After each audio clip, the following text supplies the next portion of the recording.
hermanos, qué alegría volver otra vez a estar con ustedes a través de este medio en el que, como siempre, nos sentimos muy bendecidos, confortados al tener contacto con ustedes. Saludo a todos mis hermanos de la Iglesia del Camino de la Fe y que se construya en esta fe preciosa. Yo digo, para que aun cuando pase la pandemia y se tarde,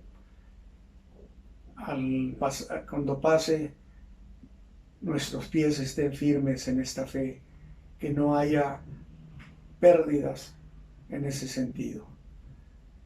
Muy bien, mis hermanos, pues gracias a Dios porque nos concede estar en este programa con la clase o la reflexión, particularmente acerca de la profecía, que es tan útil, porque algunos dicen que es la maestra de la vida, la historia. Bueno, la historia de la iglesia tiene un gran sentido y yo creo que tenemos mucho que aprender de todos esos creyentes, de todo ese pueblo que nos precedió cientos de años atrás, por supuesto, y que sobrevivieron exitosamente en esta fe, en la fe del Señor Jesús. Muy bien, pues entonces voy a decir de nuevo que profecía es historia, solamente que contada con anticipación. Eso es en sí profecía, es historia.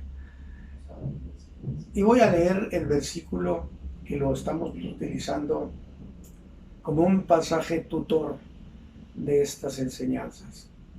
Dice en el capítulo 1 de Apocalipsis, en el versículo 7, dice: he aquí que viene con las nubes, y todo ojo le verá. Es decir, alrededor del mundo entero habrá una manifestación visible donde todo el mundo habrá de ver al Señor en su venida. Y los que le traspasaron también han de verlo. Y todos los linajes de la tierra se lamentarán sobre él. Y luego dice el escritor sagrado: así sea. Amén. Y nosotros decimos también lo mismo: así sea. Amén. Muy bien, mis hermanos, pues hemos entrado a la iglesia de Esmirna, de una de las 7 iglesias, que por cierto, de las 7 solamente hay 2 a las que el Señor no les hace ningún reclamo, ningún reproche, que son la iglesia de Esmirna y la iglesia de Filadelfia. A la que habrá de cargarle la mano, si se puede decir así, será la iglesia de la Odisea, que representará la iglesia en los últimos tiempos, poco antes de la venida del Señor Jesús. Y que tenemos una generación de creyentes muy parecidos a la iglesia de la Odisea. Muy bien, pues entonces entramos a esta iglesia de Esmirna, que es la iglesia perseguida, que significa amargura y que es muy consistente con lo que vivió ese tiempo la iglesia de Jesucristo. En general, solo que representada todas las iglesias de Cristo, representadas en la iglesia de Esmirna. Y la iglesia perseguida, decimos, a veces perseguida con gran violencia y por varios años consecutivos. Otras veces la persecución sería dentro de esas persecuciones tan violentas.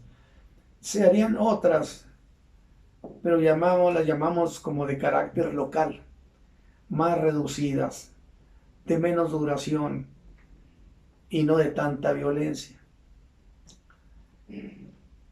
Pero aunque fueran periodos intermitentes, estos se dieron, según la clasificación que tenemos de los intérpretes de la Escritura, el Apocalipsis, se dieron por un periodo de 200 años. Es terrible. 200 años con el bordón del peregrino. 200 años tratando de evadir esa persecución. Porque no se trataba de hacerle frente a la persecución, sino con inteligencia tratar de escapar cuanto fuera posible. Hubo muchos hombres mártires. Y logro para hacer una aclaración, que hasta ser mártir del Señor Jesús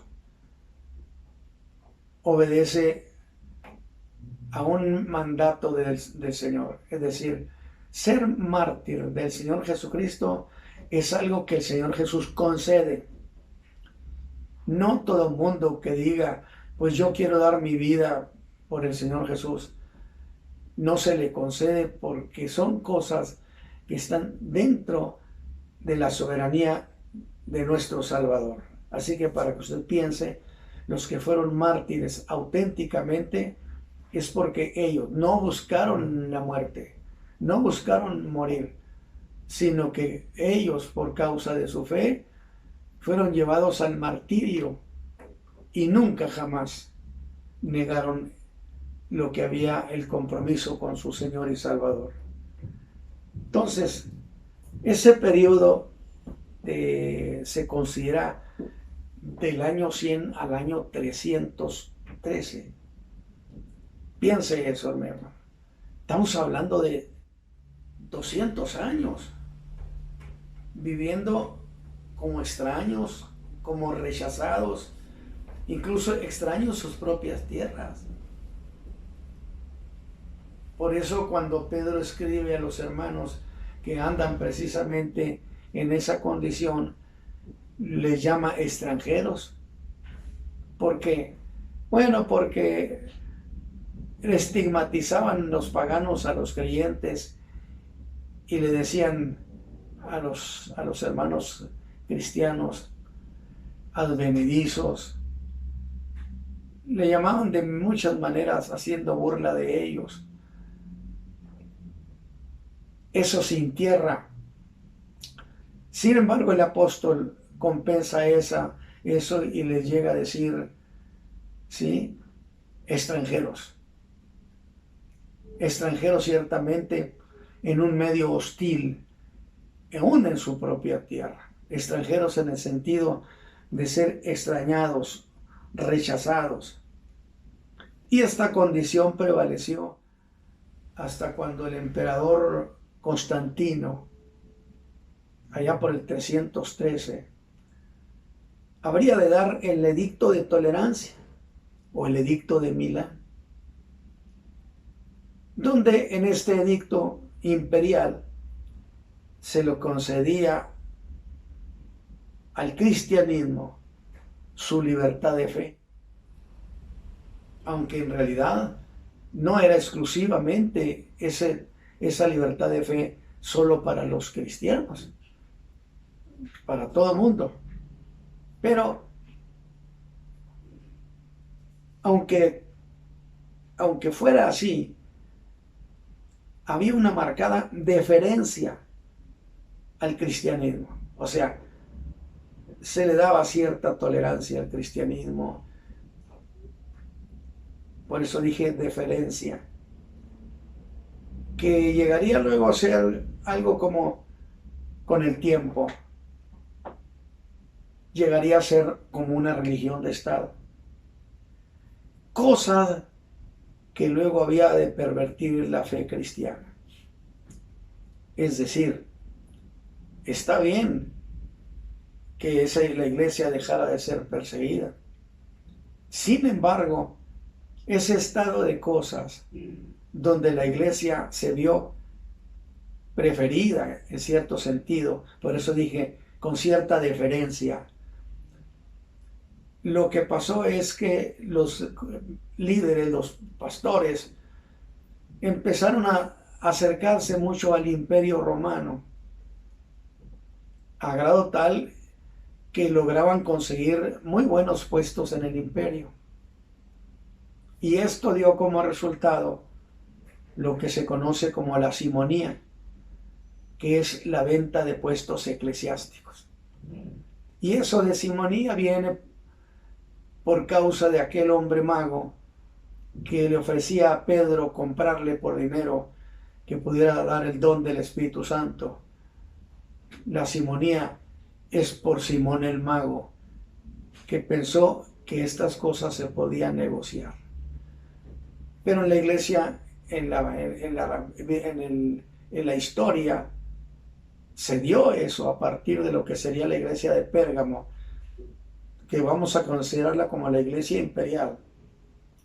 Se empezarían a dar esos acercamientos, que yo siempre he dicho, en realidad fue una operación de engaño de las tinieblas para abrazar a los creyentes, pero para llevarlos a un estado de cosas de perversión. Sin embargo, la iglesia fue perseguida mucho tiempo. Y cabe preguntarnos, mis hermanos, ¿por qué ese odio del imperio a un pueblo pacífico, un pueblo productivo, un pueblo que por la enseñanza de la fe evitaba crearle conflictos a la sociedad? ¿Por qué ese odio injustificado, pudiéramos decir? Bueno, la respuesta la da el mismo Señor Jesús en Juan 15, 19. De ese odio sin causa y sin ofensa de por medio. Entonces no nos queda más que decir lo siguiente: estamos frente a lo que llamaríamos odio espiritual. Usted sabe que hay gente que le pasa eso con nosotros y usted no encuentra el motivo. Muchas veces es producto de un odio de las tinieblas. Dijo el Señor Jesús, porque no somos del mundo. Porque el mundo ama lo suyo. Ustedes no son del mundo. Entonces ahí está un trasfondo de carácter espiritual, pero que es origen de ese odio y ese anhelo de destruir la iglesia de Jesucristo en la tierra. Y de allí que inclusive emperadores, hombres muy ilustrados como el emperador Marco Aurelio, el emperador filósofo, tenía una grande aversión al cristianismo y a los cristianos. Y habría de promover persecución allá por los años 161 al 180. Y si lo vemos bien, estamos hablando de 19 años. 19 años de persecución. No es cualquier cosa. Aunque, mis hermanos, también hay que precisar lo siguiente, porque hablamos de que del año 100 al 313, como es la clásica definición cronológica de la persecución. Sin embargo, yo creo que hay que traer a memoria que entre los años del 64 al año 100 se dieron dos persecuciones. Una de ellas a cargo del emperador Nerón. Y esa persecución duró 4 años. Se considera que fue del 64 al 68. Y una más en el primer siglo también, antes del año 100. La del emperador Domiciano, persecución que fue del 81 al 96. Y fue precisamente este emperador Domiciano quien desterró a Juan a la isla de Patmos, donde el Señor le dio la revelación apocalíptica al apóstol Juan. Bueno, creo que fue una operación deliberada del Señor. Dos persecuciones que hubo, pero ciertamente menores en comparación con las otras ocho persecuciones a partir de después del año 100. Luego entonces, si computamos o si sumamos esas dos persecuciones, no serían 200 años, sino serían más de 200 años de persecución imperial. Más o menos un total como de 238 años en los cuales el Señor dijo: tendrás tribulación por 10 días. Ahora, independientemente del primero o el segundo y el tercer siglo, el Señor habló de una tribulación de 10 días. Según el versículo 11, le dijo a la iglesia de Sardis: consideradas estas como las más crueles, las otras 8 después del año 100. Las más crueles y las que tuvieron mayor duración, insisto, las que se sucedieron entre el año 100 y el año 313. Pero ya en el primer siglo habíamos tenido la de 64, allá cuando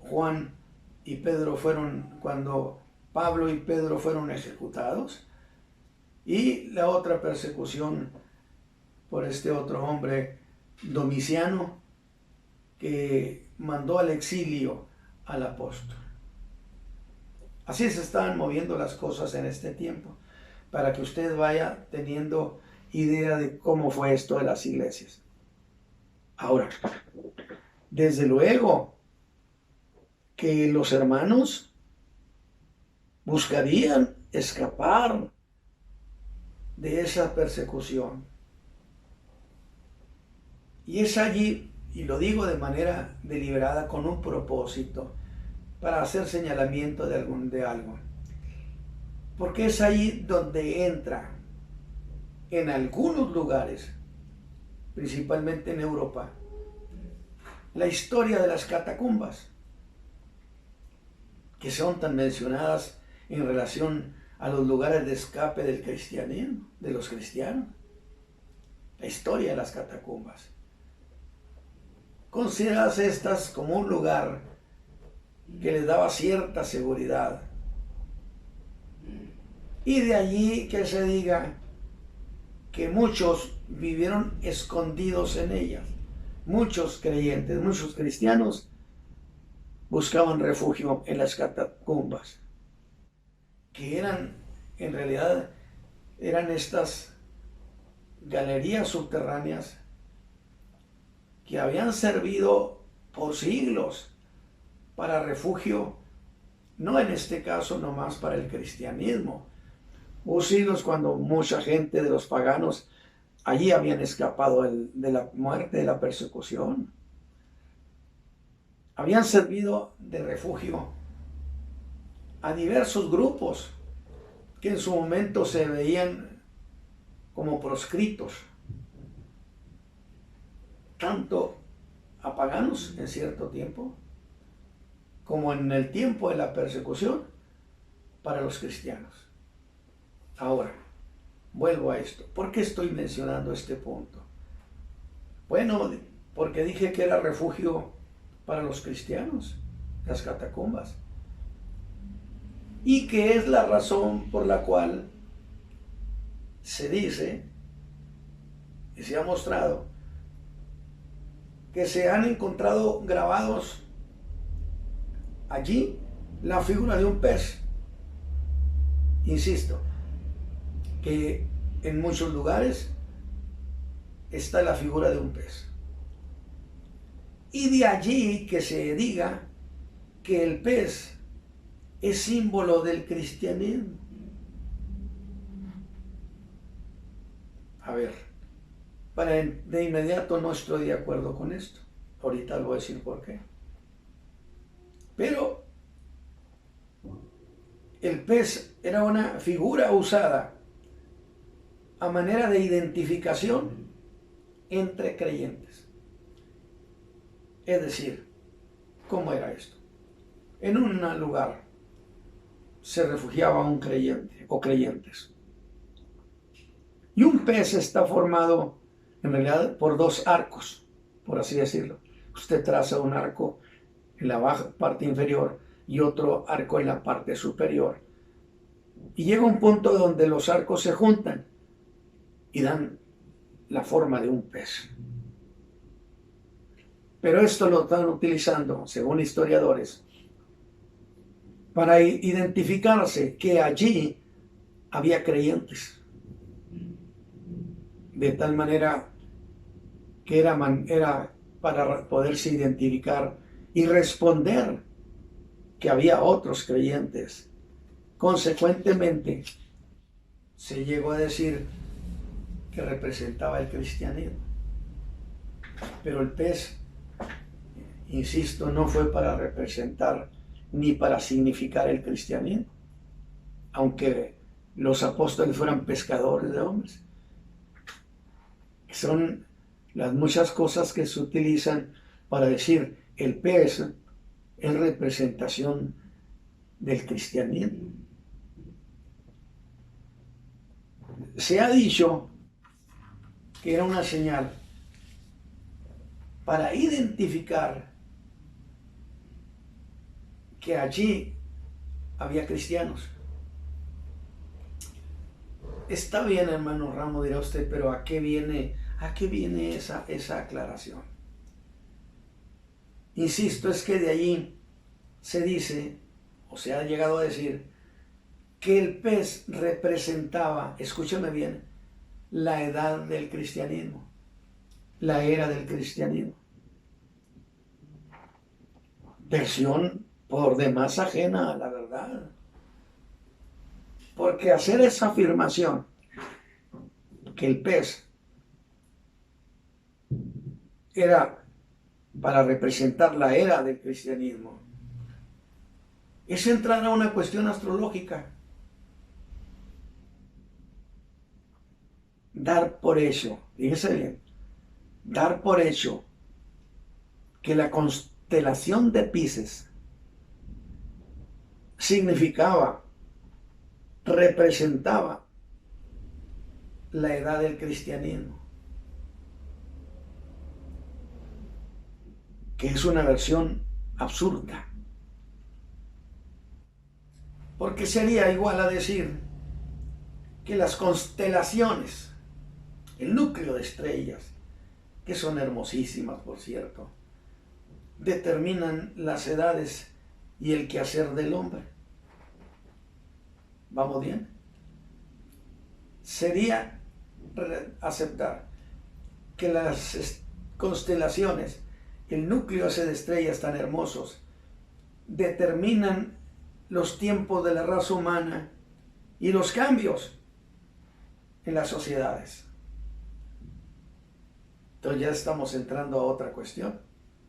Ya no es meramente como manera de identificar y decir aquí hay cristianos porque tenemos esta figura, solo como identificación, pero no significando precisamente que esa constelación de Piscis estaba determinando que la sociedad se moviera en el tiempo del cristianismo. Como reclaman, y aquí fíjese bien, porque lo estoy diciendo, como reclaman los que proclaman la llamada nueva era, cuya tesis de la nueva era, como lo reclamaba la señora Marilyn Ferguson, en su libro La conspiración de Acuario. Y que déjeme decirle algo, esto no es un mito, lo están aplicando. La nueva era fue un producto de la reunión de la isla de Capri, donde surgieron dos dogmas. El dogma bolchevique, que es el gobierno de las mayorías, de las masas, y el dogma de la nueva era, que era recurrir a todas las disciplinas orientales y orientalistas para filtrar el pensamiento cristiano, incubar en el pensamiento cristiano disciplinas trascendentalistas. Por eso, acuérdense que Dios le reclamó a Israel en el libro de Isaías: Israel, te has llenado de costumbres de Oriente, categóricas, textualmente. Entonces, la señora Mari, yo tengo sus escritos, por cierto, decía que Pisces, la constelación de Pisces, ya se le pasó su tiempo, ya ha salido, y que está entrando o ha entrado la constelación de Acuario. Y la constelación de Acuario, pues no le parece la constelación de Pisces. En la constelación de Acuario, el pensamiento de la sociedad choca con el pensamiento de la sociedad tradicional que representó Pisces, según la tesis de estas personas. Que por cierto, usted recuerda quizá que hice 2 revistas. La intención era hacer muchas revistas, las dejé en manuscrito, como dejé también en un manuscrito acerca del factor veneciano, donde yo hacía hincapié en una vena satánica, por supuesto, dentro de esos medios, de esas corrientes de pensamiento. Y entonces yo escribía, en función de lo que acabo de decir, que Acuario entró en choque con Pisces. Yo decía que reclaman, dicen que los principios derivados del cristianismo están caducos, obsoletos y que son inoperantes. No me diga usted que no ha oído eso. Eso es tradicionalismo, le dicen. No, hasta creyentes son las iglesias. Eso es tradicionalismo. La doctrina es tradicionalismo. Así que hazla a un lado, ¿para qué la necesitas? Tú con que cantes y dances, con eso hay. Y alegaban, Marilyn Ferguson también, Alice Bailey también, Annie Besant también,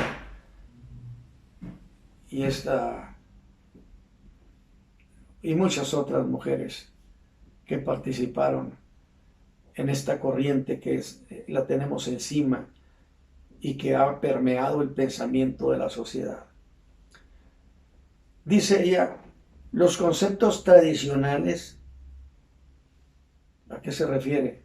A los conceptos de la fe cristiana, que representaban el cristianismo, han estallado en un duro encuentro con el nuevo paradigma, forma de pensamiento distinta, donde el cristianismo, desesperado, trata de recobrar vigencia, aunque yo no veo al cristianismo desesperado por eso.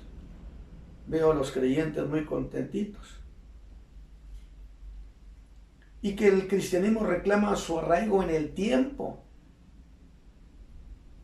y en la historia. Por supuesto que es cierto, pero que ante ese reclamo del cristianismo, el nuevo paradigma de la constelación de Acuario es intransigente y exige que toda forma de pensar tradicional se retire de manera total e incondicional de los espacios que ha ocupado por 2000 años. No me diga que no ha oído eso. El cristianismo, las formas de pensamiento del cristianismo van para afuera. Oiga, pues si en la misma iglesia hicieron a un lado la doctrina y por eso las iglesias se quedaron indefensas para aceptar y creer cualquier cosa que llegue, como dijo Pablo, cualquier viento que llegue los mueve. Y ella decía, porque resulta que la constelación de Pisces ha terminado, o sea, la del pez. La constelación, ese grupo de estrellas llamadas la constelación de Pisces, exige que se retire el cristianismo.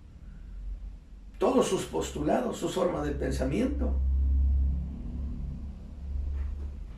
en carácter social, en carácter espiritual, en carácter pensante. Porque resulta que la constelación de Pisces, decía Martin Ferguson, ha terminado y ha entrado la constelación de Acuario, la era donde se deben anudar los antagonismos. O sea, ya no es bien visto el defensor de la fe. No, hay que conciliar, la era de la conciliación. Hay que conciliar. Ya ha entrado la constelación de Acuario. Espérenme, déjeme ponerle algo así como un título a esto. Si las estrellas inciden sobre la raza humana y le dan nuevas formas de pensamiento de cuando en cuando, y ha entrado la constelación de Acuario que choca con Pisces, sería algo así como, señores, las estrellas dicen que el cristianismo como forma de pensamiento se tiene que retirar. ¿Qué le parece? O sea, esto es una realidad, no es una hipótesis.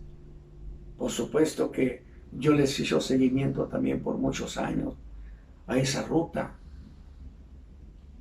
novariana y a esa ruta de la teoría crítica de Frankfurt, Alemania, donde Dios es autoritario. Pues es que no consulta, no es demócrata. La Biblia, que es la que habla sobre Dios, es un libro autoritario. La sociedad que saca sus conceptos y que se guía por la Biblia es una sociedad autoritaria.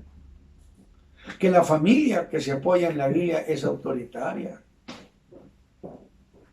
Por lo tanto, se acabó la época del autoritarismo.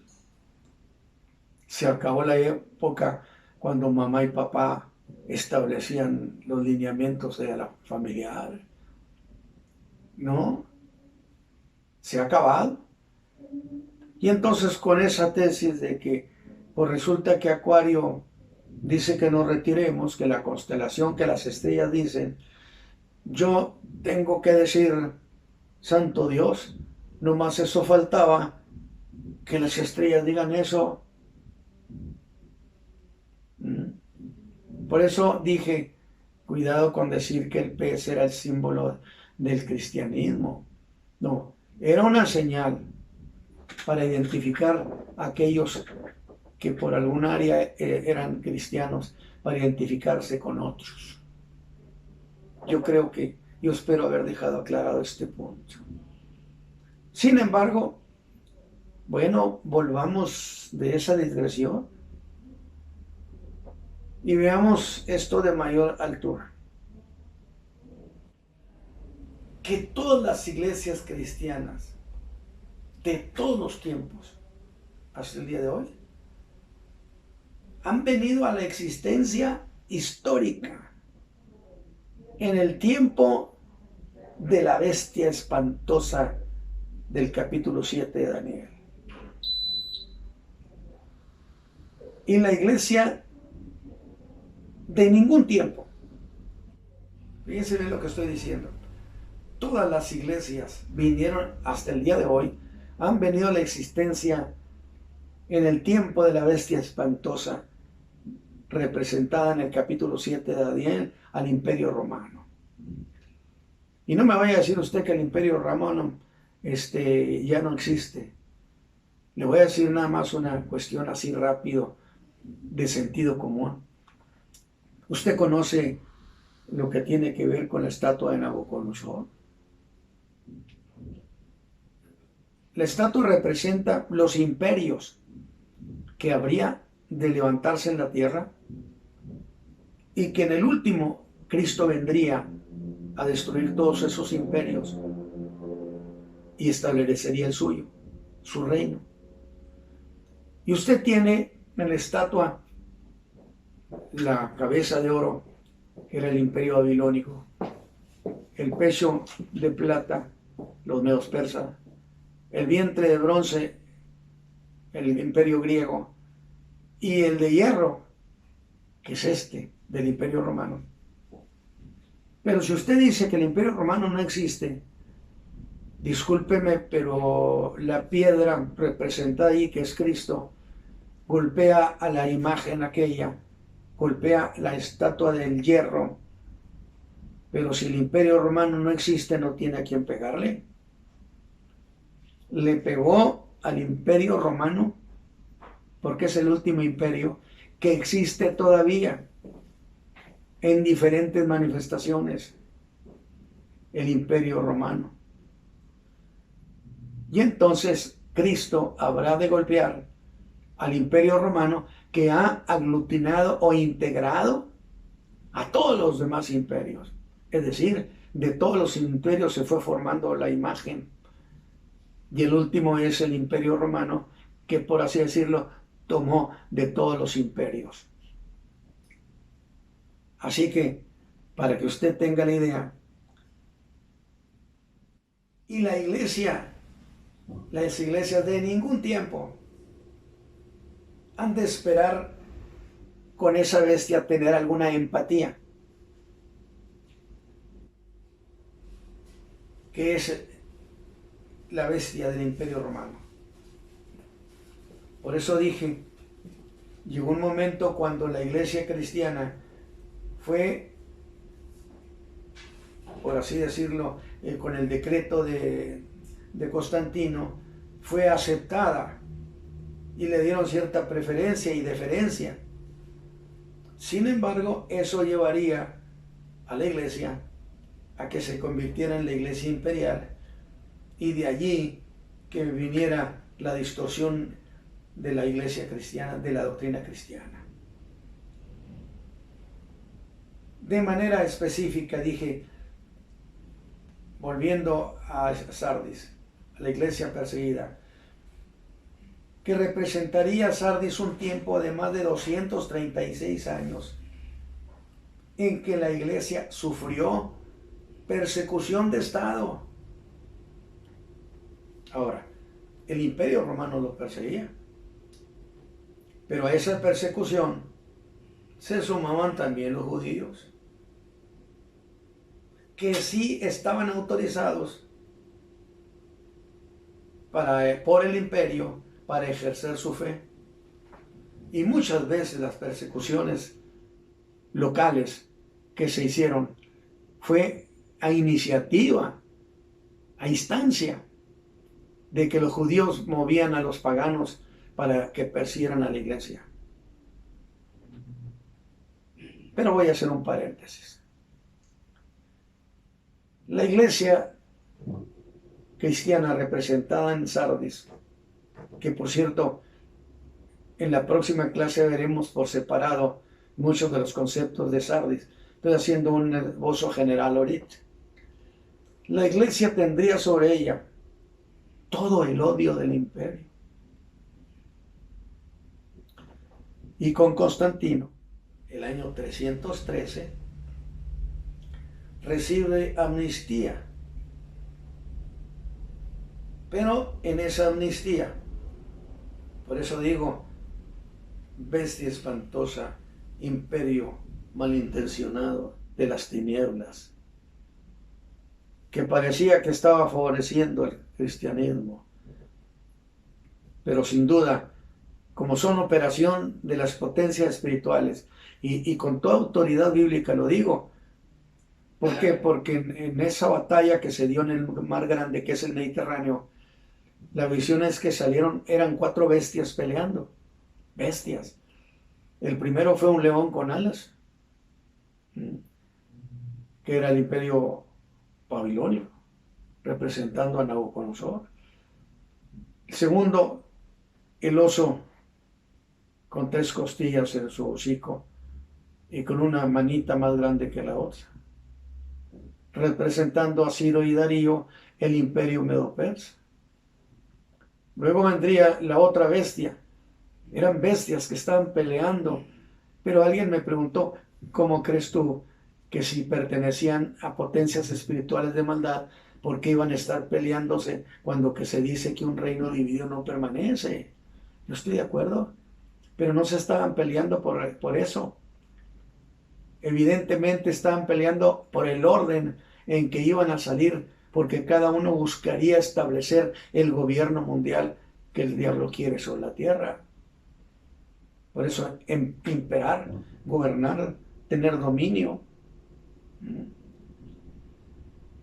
De tal manera que el paréntesis que estoy haciendo es para decirle, hermanos, la iglesia cristiana, la iglesia de Jesucristo, tendría sobre ella todo el odio del imperio.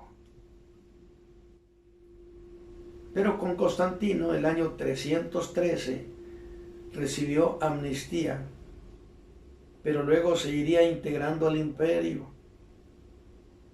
El imperio se iba tragando a muchos de parte de la iglesia. Tanto así que por el año 380 se convirtió el cristianismo en la religión de Estado. Y eso fue gracias al decreto del emperador Teodosio, distinto en tiempos. Este es el año 380, Constantino fue el 313. Y se convirtió en la iglesia, en la religión de Estado, gracias al decreto del emperador Teodosio. Pero las palabras del Señor las tenemos presente para aclarar las cosas. Él dijo, el mundo ama solo lo que es suyo. Categórico. Es decir, no hay negociación. Nada con que la bestia espantosa y terrible se corrigió y ahora a los cristianos los va a favorecer. Va a tragarlos. Palabras del Señor Jesús que parece que hoy no tienen vigencia. Mi manera de pensar muy personal. Un ministro nada tiene que hacer. Digo, un ministro si fue llamado al ministerio. Si no lo llamaron al ministerio, entre y salga y haga lo que quiera, no pasa nada. Pero si el Señor lo llamó al ministerio, su único compromiso es el ministerio. Es los intereses del reino. De tal manera que no tiene por qué involucrarse en la política. Puede usted decir, el hermano Ramos es un sobregirado. Y ya se dijo. El día que se ahogue el hermano Ramos, no lo buscan rumbo abajo, para el río abajo, búsquenlo para arriba, porque ese siempre va en contra. Ahora, ese odio oculto, discreto, sutil, porque la persecución no pudo acabar con la iglesia. Pues ahora usaron el guante blanco. Ese odio ahora se manifestó poniendo condiciones para pervertir al liderazgo cristiano. Y surge la venta de pastorados. Oye, te compro el pastorado. Por eso le llaman la simonía. Que, por cierto, el liderazgo entendió eso como una oportunidad que Dios le estaba dando por bondad. Y fue envuelto en eso de que voy a participar con el imperio. Y cayó en ese odio de la bestia espantosa al permitir que se pervirtiera la fe. Vamos bien, hermanos. La historia de la iglesia es una gran maestra.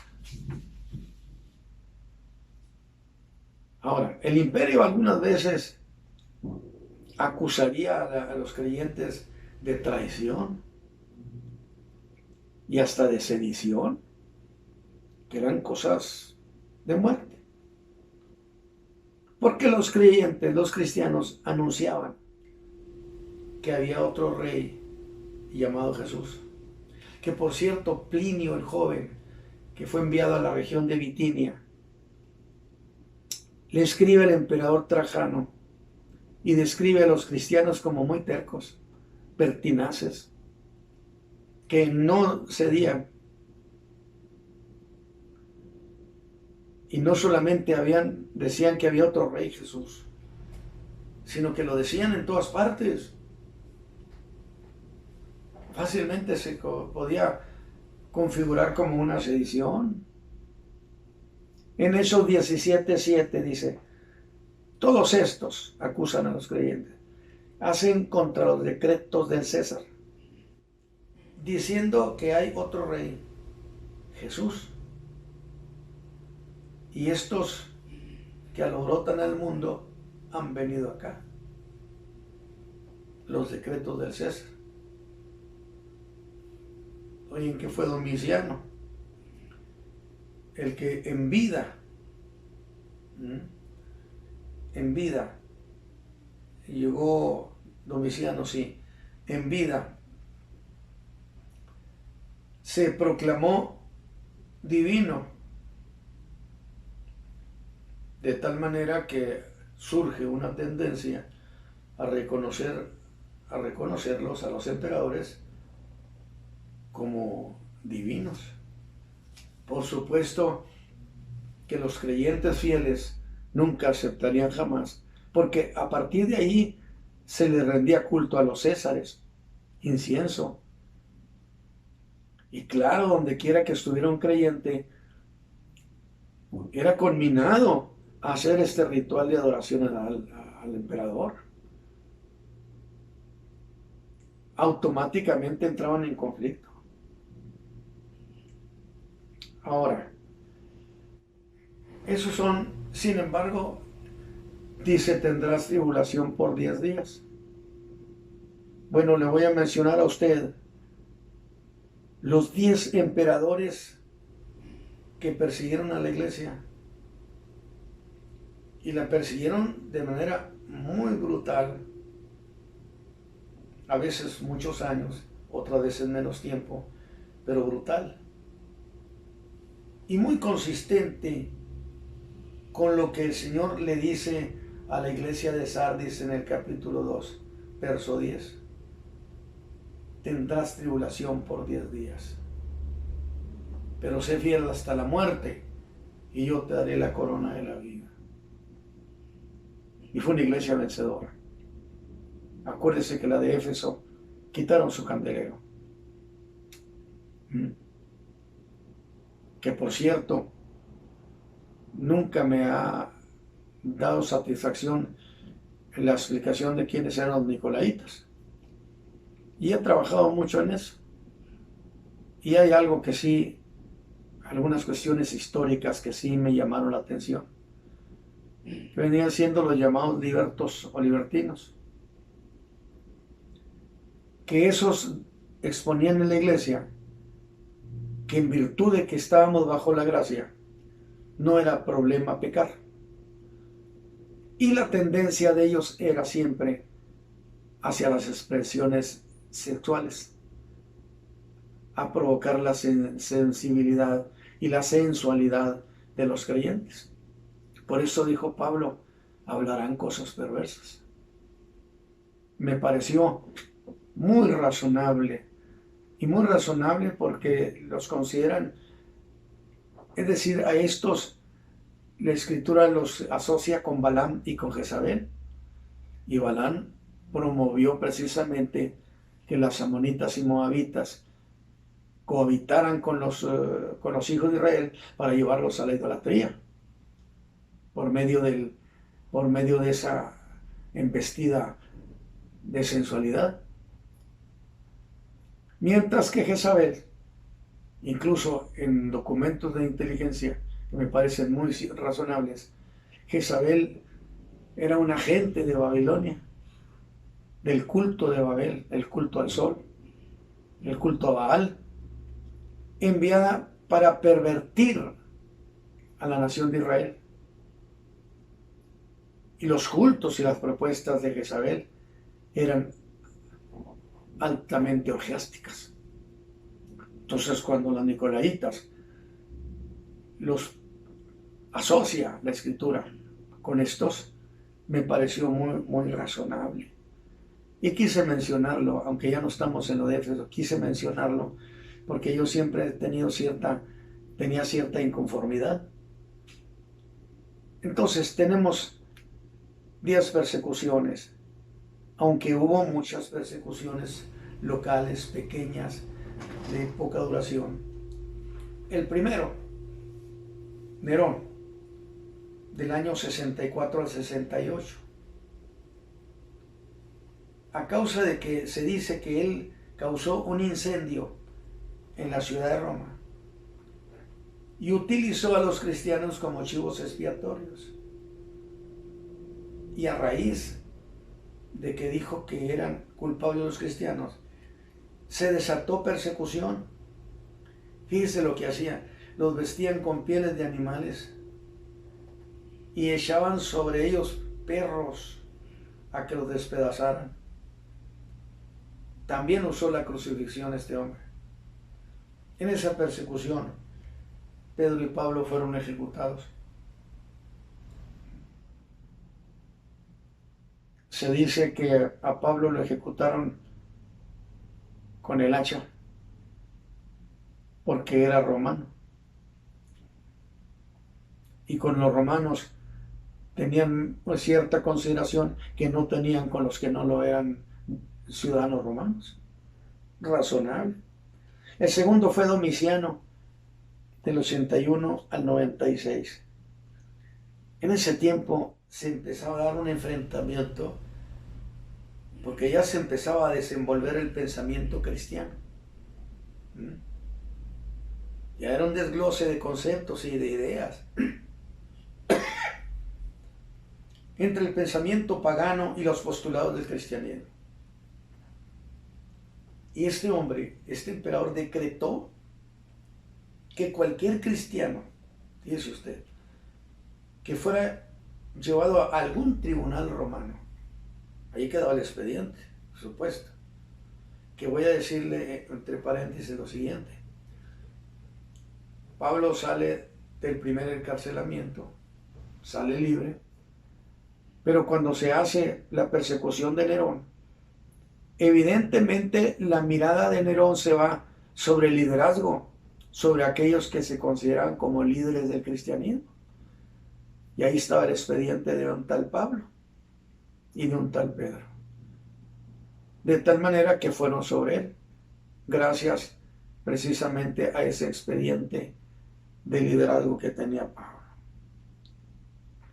Y entonces este decretó que cualquier cristiano que fuera llevado a algún tribunal romano, aunque éste fuera absuelto, no podía quedar sin castigo, a menos que renunciara a su fe. ¿Cómo ve? El tercero fue Trajano, Estoy diciendo esto por si usted acostumbra a hacer apuntes, hágalo. Del año 109 al 111. Este fue el que envió al llamado Plinio el Joven allá a la región de Bitinia, del Asia Menor, quien le informó que los templos de los dioses habían quedado solos. Alabado sea Dios. ¿Y se acuerda usted acaso, si ha seguido alguna vez el libro de los Hechos, los viajes del apóstol Pablo? El apóstol Pablo tentó ir a Bitinia, dice la Escritura. Sin embargo, el Espíritu no se lo permitió. ¿Para quién era esa región? Pues yo encuentro a Pedro en esa región.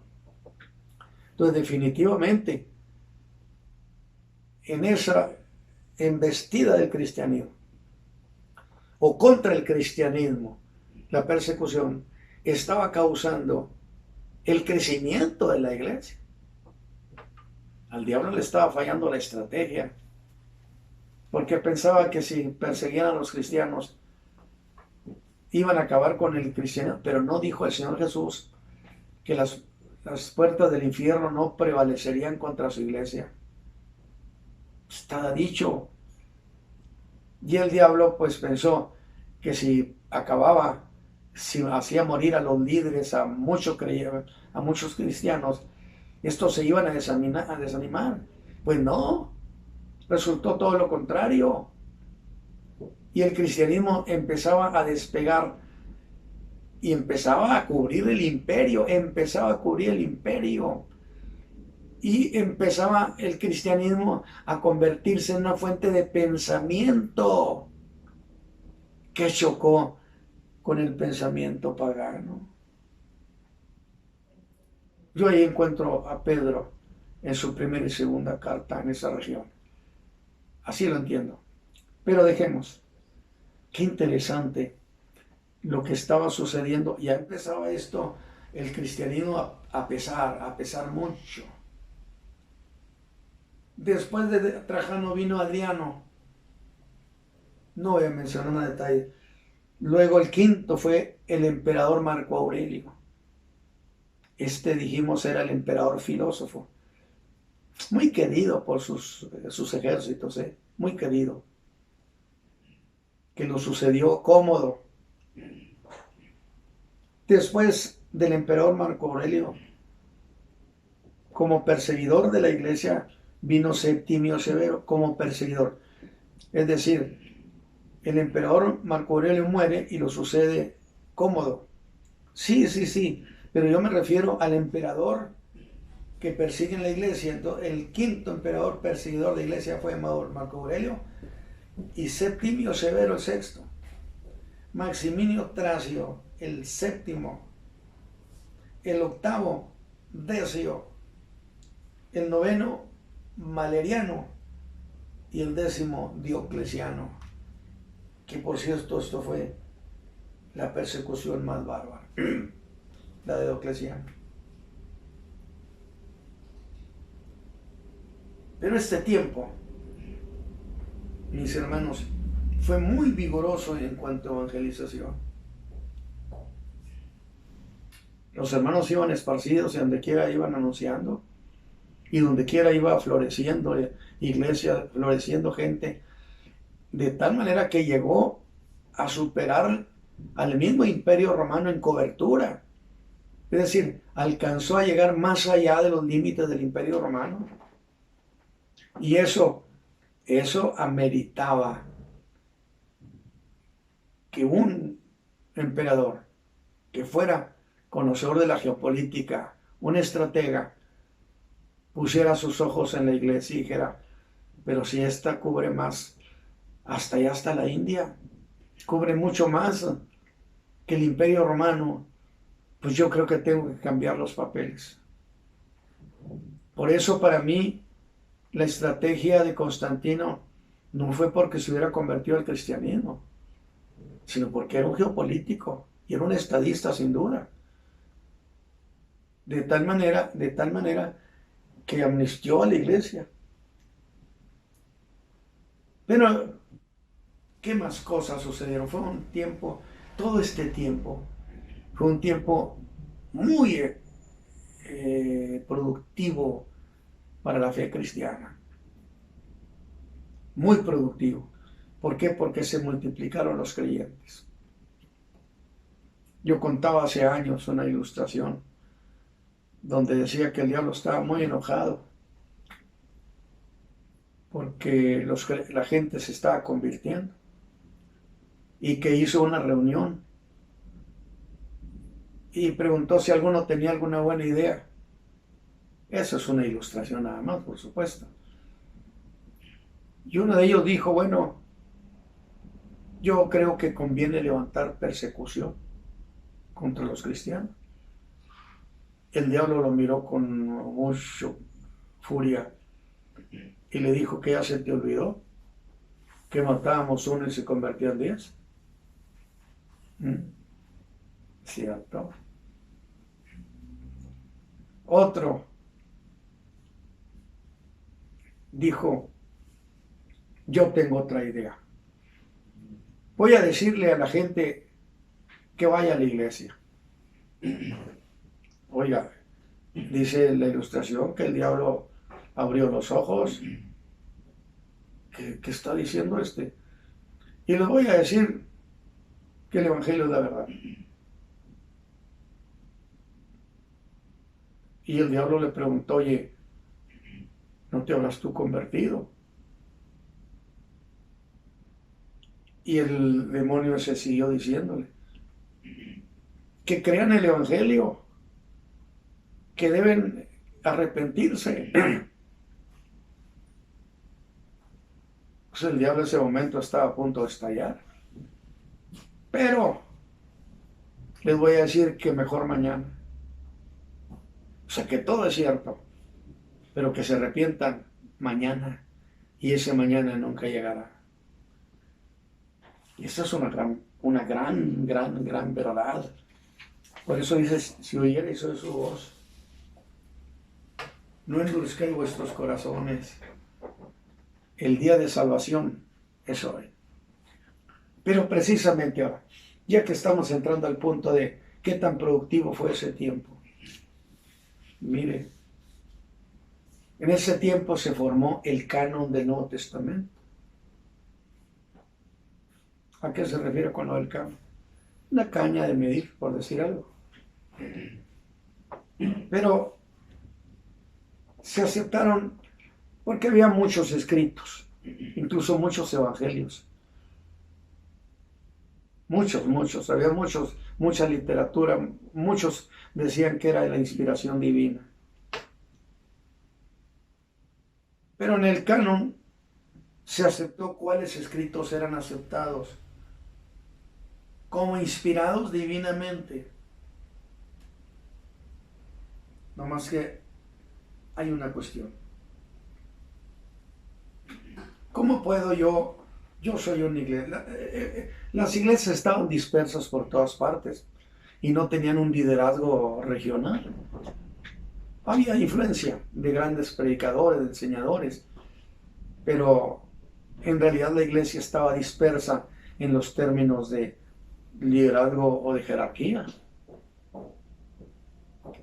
De tal manera que imagínese usted que si usted de la iglesia de Alejandría, y llega conmigo aquí a Antioquía, y me dice, mira, estas cartas son inspiradas divinamente, y quiero que tú las utilices. Pues yo le voy a decir, discúlpame, pero yo creo que tú no eres el único que tiene opinión. Es decir, era necesario que se juntara el liderazgo. Y lo digo esto por aquellos que dicen, no, la iglesia cristiana no tenía liderazgo. ¿Cómo no iba a tener? Las mismas circunstancias lo iban a llevar a, es necesario que tenga liderazgo, que representen las regiones, para que entonces de esta manera juntarlos. Y nazcan los concilios, por cierto. Es decir, los representantes de cada región, líderes reconocidos, aceptados, que habían revisado los escritos y que tenían una decisión sobre qué era inspirado y qué era no. Claro, el Espíritu Santo participó en esto del canon del Nuevo Testamento, por supuesto. De tal manera que entonces tendrían que juntarse.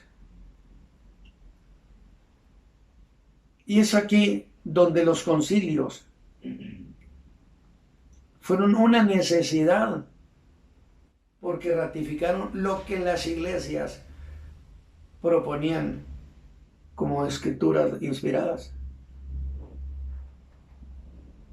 Pero ¿cómo aceptar algo sin la participación de todas las iglesias?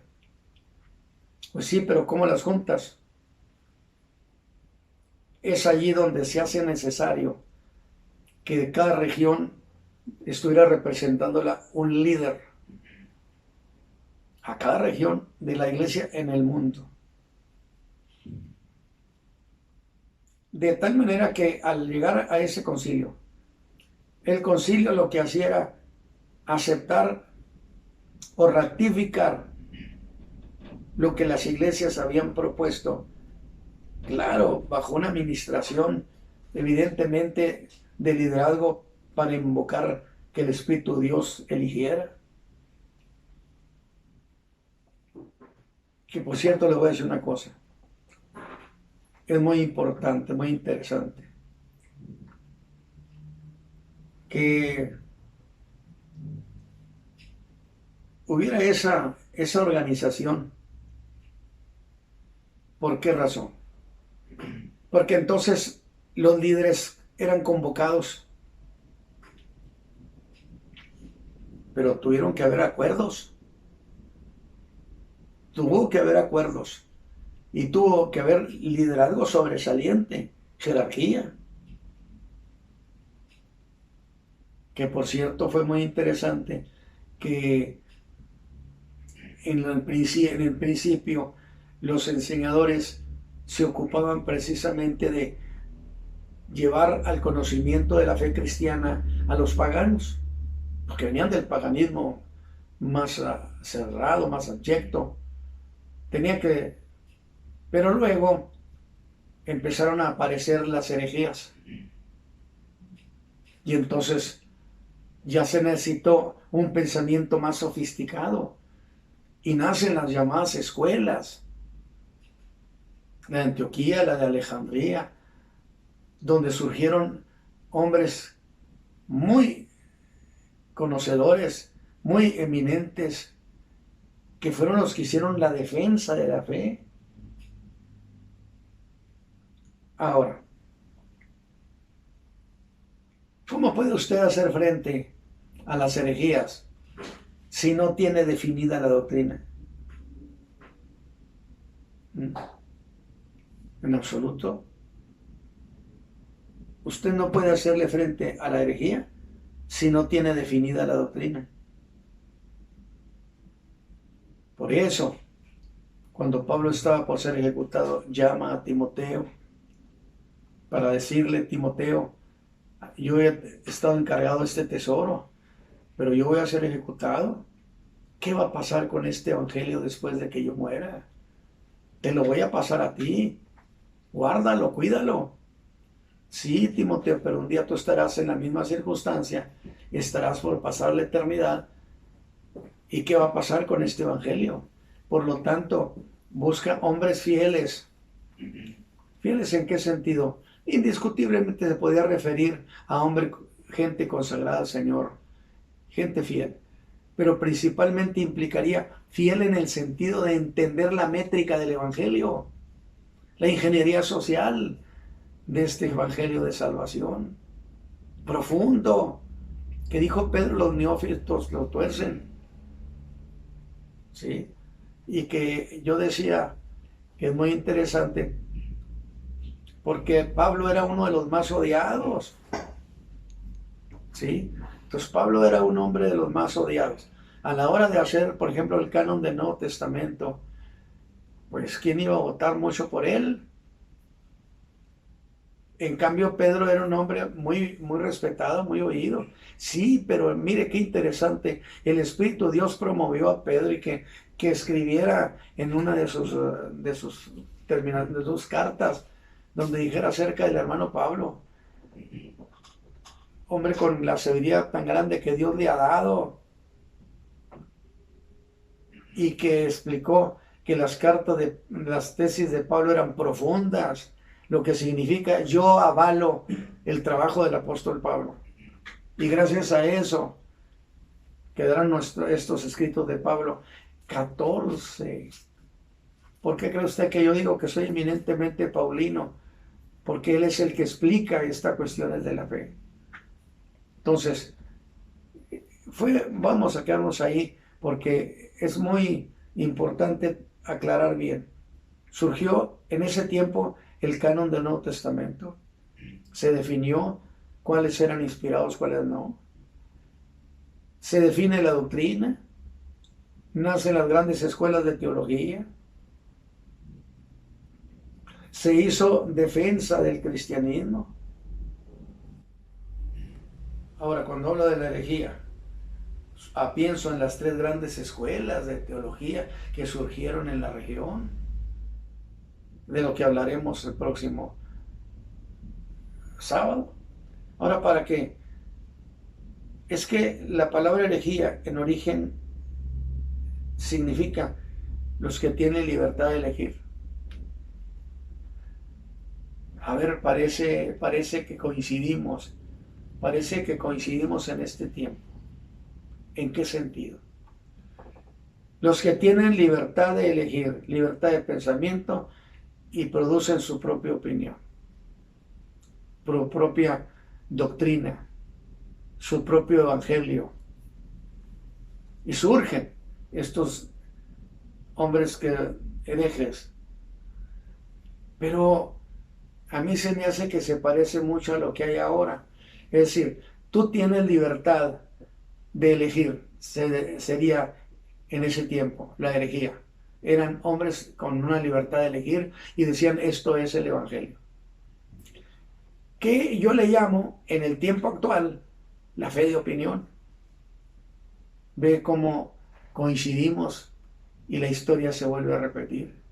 Y hoy tenemos mucha fe de opinión permeando la vida de la iglesia, el pensamiento. Ya la gente ya no piensa qué dice la Escritura. Ya solamente dice, es que es mi opinión, es mi criterio y tengo derecho. Libertad de expresión. Se lo aplican a la Escritura y se le aplican a los principios de la fe. Ahí nos vamos a quedar, mis hermanos. Y gracias a Dios porque nos ha concedido esta bendición. Padre eterno, permite que estas cosas que yo estoy planteando sean una bendición para mis hermanos. Tengan una razón de ser, tengan un sentido propio. Padre Santo, bendice a tus hijos. Abre su entendimiento, el mío también. De tal manera que podamos decir, entiendo lo que está sucediendo y lo que pasó. Ayúdalo, Señor, abre su corazón y que ellos puedan percibir las cosas por Cristo Jesús, Señor nuestro. Amén. Que Dios me lo bendiga.